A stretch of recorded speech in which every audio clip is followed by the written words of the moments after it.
Salah satu tersangka kasus ijazah mantan Presiden RI, Joko Widodo, Jokowi, Rai Suryo mempertanyakan salinan ijazah yang didapatkan Bonatua Silalahi dari Komisi Pemilihan Umum, KPU. Pasalnya, ada perbedaan antara salinan ijazah Jokowi di tahun 2014 dan tahun 2019. Catatan saya, kedua salinan ijazah yang beda tahun ini, 2014 dan 2019 dengan perbedaan pelegalisasinya ini pantas dipertanyakan, ujar Rai Suryo kepada wartawan di Jakarta, Rabu, 11 Februari 2026. Menurutnya, dengan kualitas Universitas Gadjah Mada, UGM, bagaimana bisa penandatanganan legalisasinya tanpa disertai tempus, yang mana tidak ada tanggal, bulan, dan tahunnya. Catatan kedua, seharusnya KPU tidak dengan mudahnya menerima salinan ijazah Jokowi itu tanpa dilakukan identifikasi dan autentifikasi. Ijazah Jokowi tahun 2014 ini sudah mengalami reduksi ukuran, sudah mengalami stretching secara horizontal.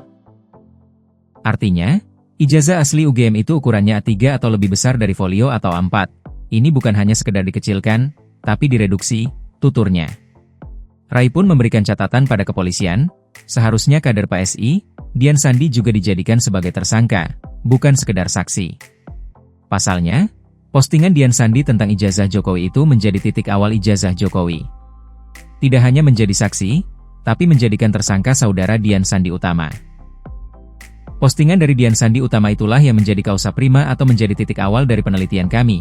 Memposting pada tanggal 1 April 2022 dan itulah postingan berwarna pertama. Tandas Rai Suryo. Kuasa hukum Rai Suryo CS, Refli Harun mengungkapkan bahwa salinan fotokopi ijazah Presiden ke-7 Joko Widodo, Jokowi, yang dikeluarkan oleh Bareskrim Polri dan Komisi Pemilihan Umum, KPU, berbeda. Kejanggalan pertama, menurut Rai Suryo, terkait absennya tanggal legalisasi pada ijazah. Ia menjelaskan bahwa meski kedua salinan dilegalisir oleh Profesor Dr. Insinyur Muhammad Naim M. Ager SC, 2014, dan Dr. Budiadi S. Hud M. Ager SC, 2019, tidak ada keterangan tanggal bulan tahun legalisasinya.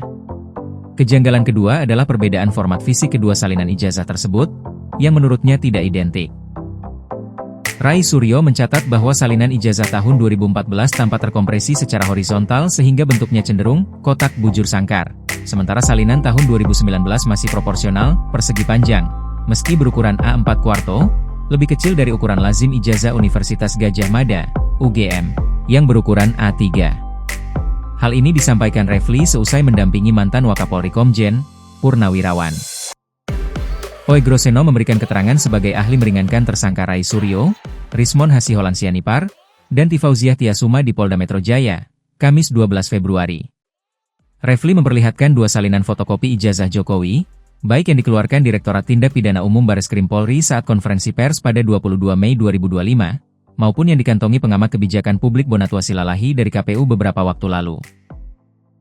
Refli mengatakan ijazah yang dikeluarkan Bareskrim Polri ada garis tengahnya. Namun, yang didapatkan Bonatua Silalahi tidak ada garis tengahnya. Ia heran kenapa dua ijazah yang dikeluarkan dua instansi resmi tersebut bisa berbeda. Dengan ada perbedaan itu, ia menduga kuat salah satu pasti palsu atau dua-duanya palsu. Pakar hukum tata negara itu menilai perbedaan tersebut merupakan petunjuk penting bahwa ada sesuatu terkait dokumen ijazah Jokowi. Ia mempertanyakan kemungkinan adanya kesalahan dari pihak yang menerbitkan atau menyerahkan dokumen tersebut. Pada fotokopi ijazah yang dikeluarkan di Tipidum Bareskrim Polri, tidak terdapat legalisir. Sementara pada fotokopi ijazah Jokowi yang dikeluarkan KPU terdapat legalisir. Namun, hal itu dianggap wajar.